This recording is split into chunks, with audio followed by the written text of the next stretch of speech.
একটা সিল্ক শাড়ি যা ছিল পাশের বাড়ির বৌদির দয়ার দান।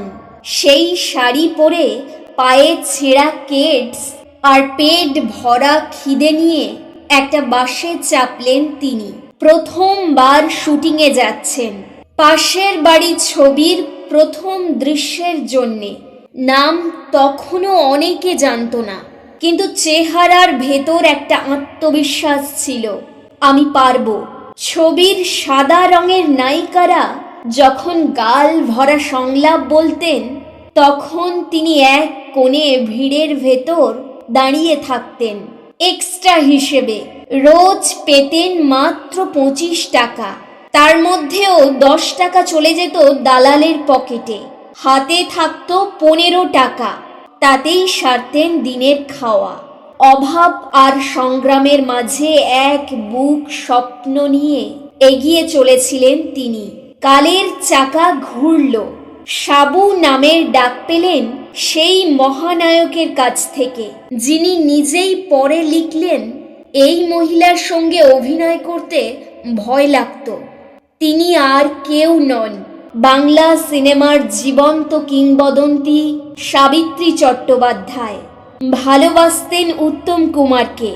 ঘর বাঁধার স্বপ্ন দেখেছিলেন, যেমন দেখে সাধারণ মেয়েরা। কিন্তু ভাগ্য হয়তো অন্য কিছু লিখে রেখেছিল। ঘর জোটেনি, বড় নয়। পেয়েছেন শুধু ক্যামেরা আর চরিত্র। সেই চরিত্রগুলোর মধ্য দিয়েই ছুঁয়েছেন লক্ষ কোটি মানুষের মন। আজ বয়সের ভারে শরীর নুজ্জ, কিন্তু মনটা এখনো ঠিক আগের মতো চঞ্চল। চোখে চশমা, হাতে স্ক্রিপ্ট, তবুও ক্যামেরার সামনে দাঁড়াতে এখনো ভয় পান না। যেদিন ঘরে চাল ছিল না, সেদিনও মানুষে মানুষে গম গম করত তার চারপাশ। আজ ঘরে আছে সব কিছু, শুধু নেই কথোপকথনের মানুষ। তবু তিনি থামেননি।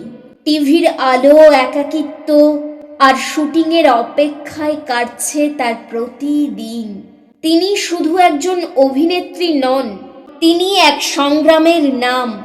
নারীবাদের লেবেল না লাগিয়েও তিনি নারীর আত্মমর্যাদার প্রতীক হয়ে উঠেছেন।